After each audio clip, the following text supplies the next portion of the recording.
2022-এ আমতায় বোমা বিস্ফোরণের মামলায় এবার দুজনকে গ্রেফতার করা হলো। বিস্ফোরণ কাণ্ডে দুই মূল অভিযুক্তকে গ্রেফতার করলো এনআইএ। কথা বলবো, আমাদের প্রতিনিধি আবির দত্ত রয়েছেন আমাদের সঙ্গে। আবির, কি খবর রয়েছে? দেখো, 3 জায়গাতে তল্লাশি করে দুজনকে গ্রেফতার করা হয়েছে, যারা আমতা বিস্ফোরণ 2022 সালে সেই বিস্ফোরণে একজনের মৃত্যু হয়েছিল, সেই ঘটনার অন্যতম প্রধান অভিযুক্ত। এবং যেটা জানা যাচ্ছে যে আসফার মিদ্দা এবং ইন্তাজুল মিদ্দা এরা লুকিয়েছিল এবং এদেরকে ইতিমধ্যে হাওড়া অঞ্চল থেকে গ্রেপ্তার করা হয়েছে। এবং এই যে দুজনকে গ্রেপ্তার করা হয়েছে, তাদের বিরুদ্ধে অভিযোগ হচ্ছে যে তারা বেআইনি ভাবে বিভিন্ন রকম মশলা জোগাড় করে সেগুলোকে দিয়ে বোমা তৈরি করছিল এবং চন্দ্রপুর বাজারে আমতায় সেখানে বোমা তৈরি করা হচ্ছিল এবং তাতেই একজনের মৃত্যু হয়, বেশ কয়েকজন আহত হয়। 23শে ফেব্রুয়ারি 2022 সালের ঘটনা। এবং এই ঘটনার পরে যেটা জানা যাচ্ছে যে মোট 4 জন আহত হয়েছে, তার মধ্যে একজনের মৃত্যু হয়। তারপর থেকে এই দুজন ফেরার ছিল এবং এই বোমা বাঁধার পেছনে মূল উদ্দেশ্য কি ছিল সেটা জানার চেষ্টা চালানো হচ্ছিল। প্রথমে স্থানীয় পুলিশ তারা এই তদন্ত করে। 2024 সালে এপ্রিল মাসে এনআইএ তদন্তভার হাতে নেয় এবং হাতে নেওয়ার পরেই এনআইএর তরফ থেকে সেই বিষয়টা তদন্ত করে দেখা হচ্ছে। এবং এই যে দুজন, তাদের রাজনৈতিক পরিচয় কি এবং তার সাথে সাথে কেন বোমা বাঁধা হচ্ছিল, কার নির্দেশে বোমা বাঁধা হচ্ছিল, কোথা থেকে এই সরঞ্জামগুলো বা কাঁচামালগুলো এসছে, সেগুলো খতিয়ে দেখা হচ্ছে বলে এনআইএ সূত্রে খবর। ধন্যবাদ।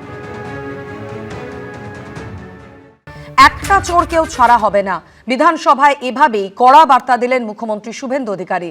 টেনে আনলেন 100 দিনের কাজ, আবাস দুর্নীতি, লক্ষ্মীর ভাণ্ডারে দুর্নীতির কথা। মুখ্যমন্ত্রী আরো জানালেন, দুর্নীতিতে অভিযুক্তদের সম্পত্তি বাজেয়াপ্ত করতেও নতুন আইন আনবে সরকার। একটা চোরকে ছাড়া হবে না, কোন চোরকে ছাড়া হবে না। স্কুল থেকে পুরসভায় নিয়োগ দুর্নীতি, 100 দিনের কাজ, আবাসে দুর্নীতি, বালি চুরি, কয়লা চুরি, গরু চুরি।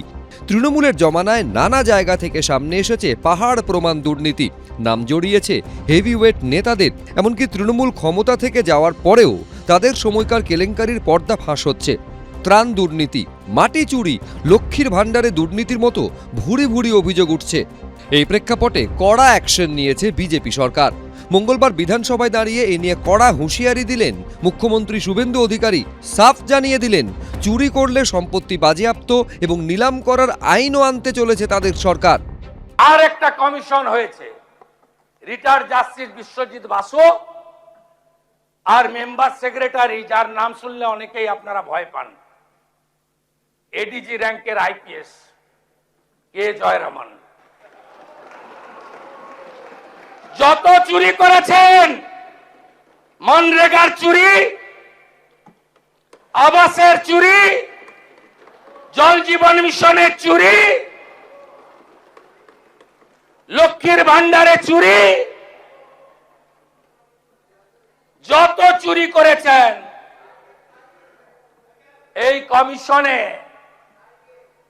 অভিযোগ পড়বে এবং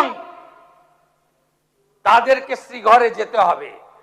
আর আগামী এই সেশনের শেষ দিনে যে আইন আসছে, সেই আইনে সম্পত্তি বাজেয়াপ্ত করে অকশন করার কাজ ওই সরকার করবে। সরকারি কাজে কোনো দুর্নীতি থাকে তাহলে সম্পত্তি অ্যাটাচ করার কথা বলা হচ্ছে। এটা নিশ্চিতভাবে আপাত দৃষ্টিতে ইতিবাচক, কিন্তু সেটার কোনোভাবে কোনো অপপ্রয়োগ বা অপব্যবহার যাতে না হয় সেটা নিশ্চয়ই দেখতে হবে। যেটার প্রতিহিংসা পরায়ণভাবে কাউকে সর্বশান্ত করতে একটা অভিযোগ লাগিয়ে দিয়ে এগুলো করা হলো কিনা, সেগুলো পরবর্তীকালে নিশ্চয়ই আমরা মুখ্যমন্ত্রীর সঙ্গে কথা বলবো। হুঁশিয়ারির পাশাপাশি এদিন বিধানসভায় ভাষণে নতুন দুর্নীতির অভিযোগের ফাইলও খুলেছেন মুখ্যমন্ত্রী। তৃণমূল জমানায় বেঙ্গল গ্লোবাল বিজনেস সামিট বা বিজিবিএস নিয়ে চাঞ্চল্যকর তথ্য সামনে আনেন শুভেন্দু অধিকারী। আপনার নেত্রী কি কি করেছে কাণ্ড কারখানা দেখবেন। বিজিবিএস খুব বড় বড় কথা বলেন না, এই 324.73 কোটি টাকা ফিকিকে দিয়েছেন।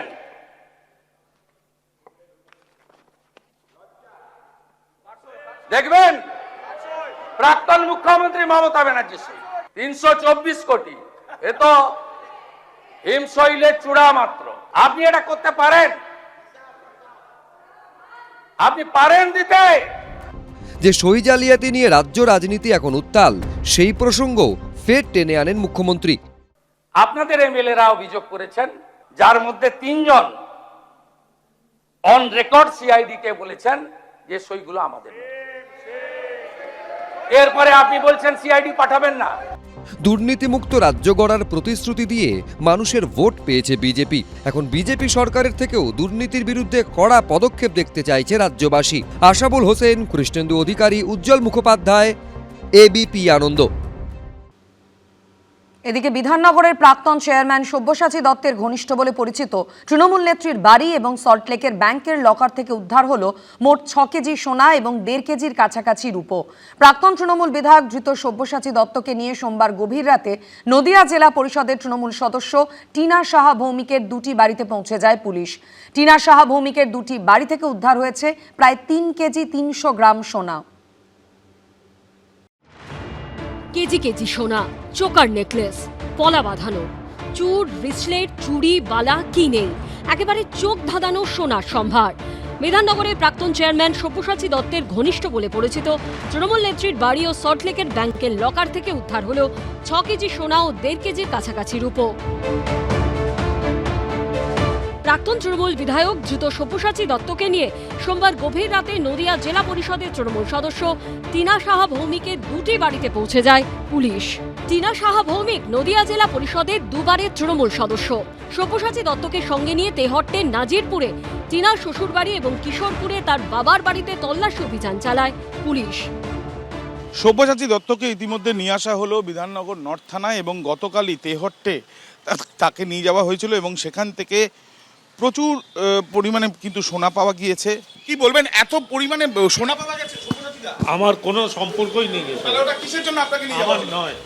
পুলিশ সূত্রে খবর, 2টি বাড়ি থেকে প্রায় 3 কেজি 300 গ্রাম সোনা উদ্ধার হয়েছে, যার বাজার মূল্য প্রায় 4 কোটি 39 লক্ষ টাকা। সেই সোনা সব্যসাচী দত্তের কে নিয়ে গিয়ে তল্লাশি করে পাওয়া গেছে। আমরা দেখতে পাচ্ছি যে এই ব্যাগে করে নিয়ে আসা হচ্ছে পুলিশের তরফ থেকে, এবং এই যে পুলিশের তরফ থেকে ব্যাগে করে নিয়ে আসা হয়েছে। স্থানীয় সূত্রে খবর, তৃণমূল নেত্রী টিনা সাহা ভৌমিক দলে বরাবরই প্রভাবশালী। সব্যসাচী দত্তের সঙ্গে তার বরাবরের সুসম্পর্ক। টিনা সাহা ভৌমিকের আমন্ত্রণে তেহট্টের নানা অনুষ্ঠানে পৌঁছে যেতেন সব্যসাচী দত্ত। তদন্তকারী এসেছিল, মানে বলছেন যেগুলো দেখাচ্ছে সেগুলো পুরোটাই ভ্রান্ত মিথ্যা। হ্যাঁ, টিনা দি আপনার বড় মেয়ে। হ্যাঁ।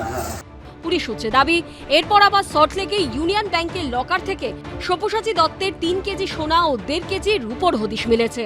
তোলাবাজির অভিযোগের 2 দফায় সব্যসাচী দত্তের 14 দিনের পুলিশে হেফাজত শেষ হয় মঙ্গলবার। এদিন তাকে আদালতে তোলা হলে তার বিরুদ্ধে দুর্নীতি দমন আইন যোগ করার আবেদন জানান সরকারি আইনজীবী। এদিন তাকে একদিনের জেল হেফাজতের নির্দেশ দিয়েছে আদালত। আরও বহু সোনার খনি সব্যসাচীর বিভিন্ন আস্তানা থেকে পাওয়া যাবে, যেটা গোয়েন্দারা বলছে যে টাকা নাও, কাটমানি নাও আর সোনা কেন। এটা ছিল সব্যসাচী দত্তের মূল অভ্যাস। এদিকে সোনা উদ্ধারের ঘটনায় টিনা সাহা ভৌমিককে একাধিকবার ফোন করা হলেও তিনি ফোন ধরেননি। মঙ্গলবারই তাকে তলব করে বিধাননগর নর্থ থানা। সমীরণ পাল, আবির দত্ত ও রঞ্জিত সাউয়ের রিপোর্ট, এবিপি আনন্দ। এবিপি আনন্দ, এগিয়ে থাকে, এগিয়ে রাখে।